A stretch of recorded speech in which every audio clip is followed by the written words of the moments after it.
Hay una frase que decimos, Ebenezer, hasta aquí nos ha ayudado Dios. Y por supuesto, Dios nos ha ayudado en toda nuestra vida. Estamos aquí porque Dios nos ha permitido desde el pasado estar aquí.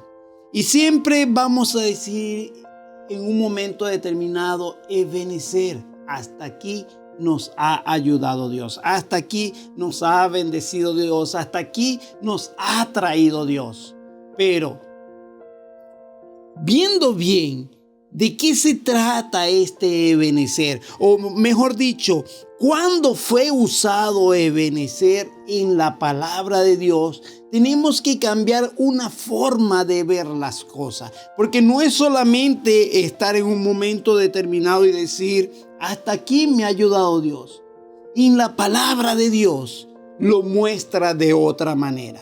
Y vamos a ver ¿cómo ocurre todo esto? ¿Qué es lo que ocurre? Allí en 1 Samuel capítulo 7 versículo 12 dice lo siguiente. Tomó luego Samuel una piedra y la puso entre Mizpa y Sen y le puso por nombre Ebenezer, diciendo, hasta aquí nos ayudó Jehová. Hasta aquí nos ayudó Jehová. Pero, ¿qué ocurrió? ¿Qué pasó? ¿Qué fue lo que hizo que Dios los ayudara hasta ese momento? Dios siempre quiere estar ayudándonos en todo momento, en todo instante. Pero, ¿qué es lo que hace? ¿Qué es lo que ocurrió con este pueblo? Vamos a estar analizando lo que ocurrió con el pueblo de Israel para que dijesen eso, para que colocasen esa piedra allí. Resulta que Israel había ido a la guerra. Esta es una historia que conocemos muy bien. Y había ido a la guerra sin consultar con Dios. Quisieron llevar el arca. Los filisteos agarraron el arca, derrotaron a los israelitas, tomaron el arca y se la llevaron. Dios, como es un Dios todopoderoso y soberano, hizo que a los filisteos les salieran tumores muy dolorosos por todo el cuerpo y ellos quisieron deshacerse del arca. La envían montada sobre un carro que era llevado por 2 animales. Y estos fueron y llegaron hasta la tierra de Israel. Allí, cuando ellos quisieron ver lo que estaba adentro, mucha gente murió. Y entonces no sabían qué hacer. Decidieron entonces mandarla a una ciudad que estaba allí en Kiriat Jearim. Y la mandaron a esa ciudad. En esa ciudad la dejaron el arca en la casa de Abinadab. Y consagraron a su hijo Eliezer para que trabajase. Ahora, bien, tenemos que entender que el arca estaba allí. Ya el arca estaba en Israel, en esa ciudad, en esa casa. Y el arca duró en esa casa 20 años. Y en el cabo de esos 20 años nunca se dijo Ebenezer. Hasta aquí nos ayudó Jehová. Hasta aquí nos ha ayudado Dios. No se dijo en ningún momento eso. No se habló en ningún momento. Pasaron 20 años. Eso significa que la presencia de Dios estaba ahí. Dios quería bendecirle. Dios hizo todo lo posible para que el arca saliera de allá de la casa de los filisteos y estuviese ahora acá en la nación. Y estando en la nación no ocurre nada. No pasa nada. ¿Qué se necesita entonces para que ocurra esto? Y vamos a estar viendo qué fue lo que hizo el pueblo de Israel, cuál fue la diferencia. Y lo primero que vamos a ver allí es que ellos quitaron lo que estorba. Vamos a leer el versículo 3 y 4 del capítulo 7 de 1 Samuel. Dice lo siguiente. Habló Samuel a toda la casa de Israel diciendo, si de todo vuestro corazón os volvéis a Jehová, quitad los dioses ajenos y a Astarot de entre vosotros, y preparad vuestro corazón a Jehová, y solo a él servid, y os librará de mano de los filisteos. Entonces los hijos de Israel quitaron a los Baales y a Astarot, y sirvieron solo a Jehová. ¿Y qué fue lo que hicieron aquí? lo primero que hicieron fue quitar lo que estorbaba. Mira, pasaron 20 años. Después de 20 años llegó el profeta. Samuel era profeta y era juez. ¿Cuál es el trabajo del profeta? El trabajo del profeta era denunciar el pecado, decirle, mira, estás haciendo mal, mostrarle el diseño de Dios a las personas, mostrarle qué es lo que Dios quiere para la persona, para la nación. Y le está diciendo, es necesario que dejes y quites todo esto. Quita todo esto que te estorba. Busca a Dios. Un profeta no es aquel que te va a decir, mira, te va a ir bien, vas a tener dinero, vas a cumplir tus sueños. El profeta te va a decir, Dios necesita que tú hagas esto para su gloria. Un profeta no te va a decir, Dios te va a dar un tremendo carro, un Maserati. No, Dios te va a decir, el profeta te va a decir, Dios te está diciendo que necesitas adquirir un vehículo para su obra. Y no es que te lo va a regalar, tú tienes que esforzarte para conseguir lo que Dios te está pidiendo que consigas para su honra y su gloria, para que trabajes para Él. Esa es la diferencia. Y el profeta le está diciendo a ellos, mira, es necesario que pongas de tu parte, es necesario que pagues lo que tienes que pagar con tu esfuerzo, con tu dedicación, que cumplas lo que tienes que cumplir, dejando a un lado todo lo que te impide acercarte a Dios. Y toda esa idolatría que tenían toda esta gente, a todos esos dioses, era necesario quitarla. Todo eso que estorba la presencia de Dios era necesario quitarla. Los israelitas se habían asumido a la idolatría por mucho tiempo, se habían apartado de la adoración y se estaban metidos con la adoración a los Baales y a Astarot. Pero ahora ellos estaban dispuestos a buscar de Dios. Hay cosas que te están impidiendo acercarte a Dios. Lo primero que tienes que hacer es dejar todo esto a un lado y buscar a Dios. Quitar completamente lo que te estorba, que Dios fluya. En este año tienes que ponerte un propósito y quitar esas cosas que te van a estorbar. Ponte meta, trázate eso. Quita eso que te estorba a estar delante de la presencia de Dios. El segundo punto, obviamente, es buscar a Dios. Allí en los mismos versículos 3 y 4, el profeta le dice, si de todo vuestro corazón. Mira, era necesario que buscaran a Dios de todo corazón. Ellos se habían apartado del Dios vivo y verdadero.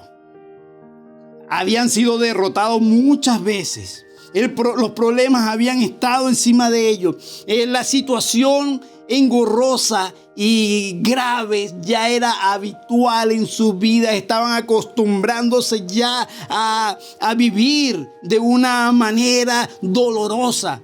Todo le parecía frustrante porque nunca podían ganar una victoria. Estaban alejados de Dios y la mano de Dios no estaba con ellos. Así que era derrota tras derrota y se habían acostumbrado a vivir de esta manera, a vivir con esta derrota constante.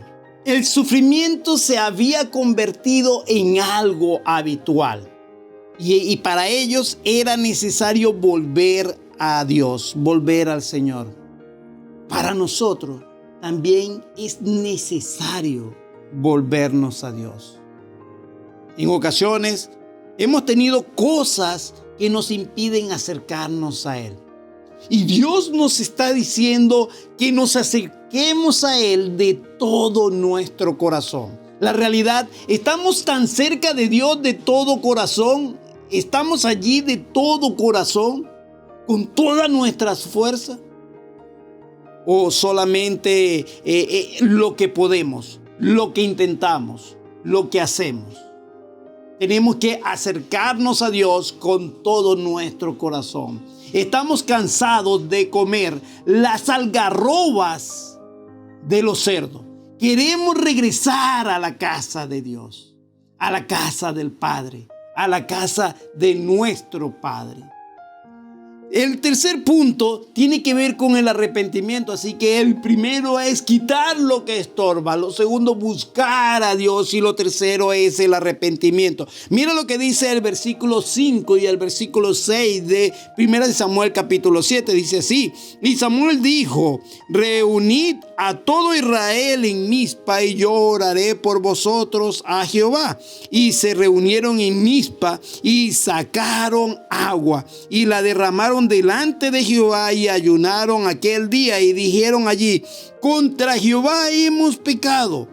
Y juzgó Samuel a los hijos de Israel en Mizpa. Y aquí podemos ver acerca del arrepentimiento, arrepentirse de los pecados. Samuel, como habíamos dicho, no solamente era un profeta, sino que también era juez de la nación.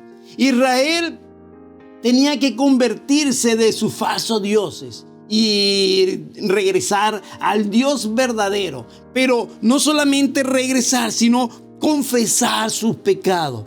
Era necesario primero entonces quitar lo que estorbara, buscar de Dios, confesar de su pecado, confesar todo aquello malo que habían hecho. Y es necesario para todo ser humano que quiere tener una relación con Dios, confesar su pecado, buscar a Dios.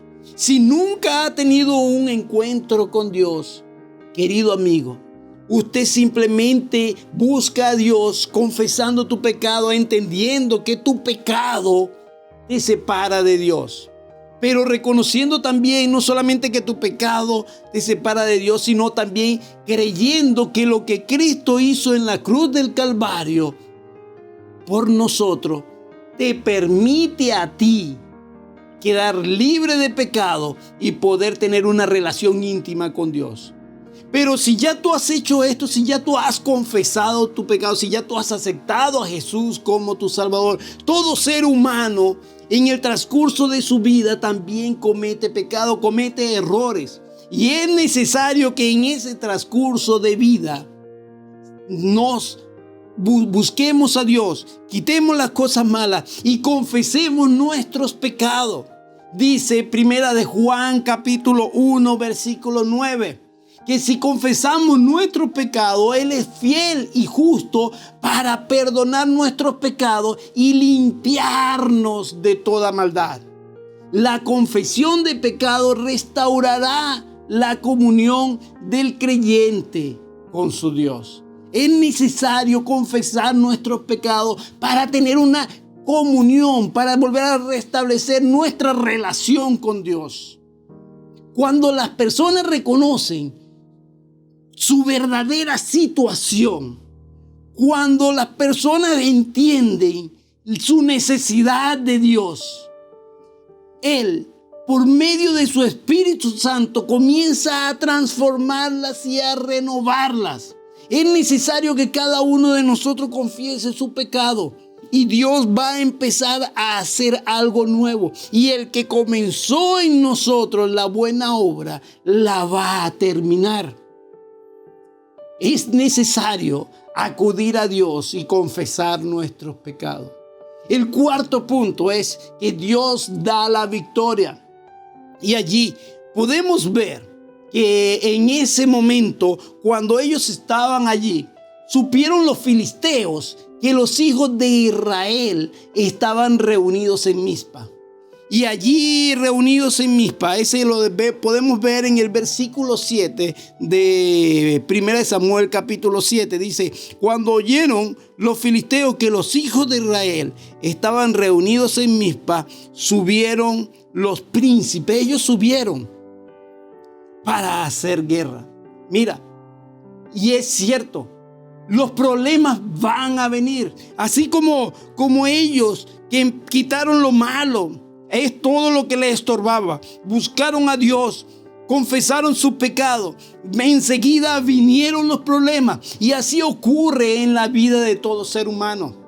Buscamos a Dios y va a venir las dificultades, va a venir los problemas. Pero ¿sabes qué? Allí está Dios. La diferencia es que ahora está Dios.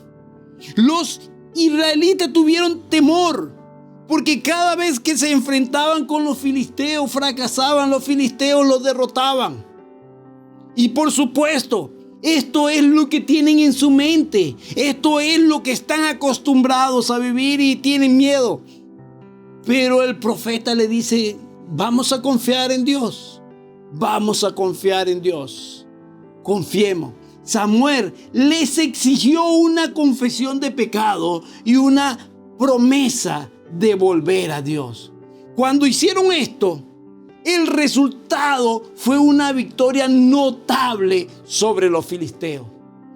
Pero esta victoria no solamente era una victoria cualquiera, esto era trascendental. Ellos no habían podido tener victoria contra los filisteos. Y ahora por fin tienen una victoria. Y no solamente tienen una victoria, sino que más nunca volvieron a perder contra ellos.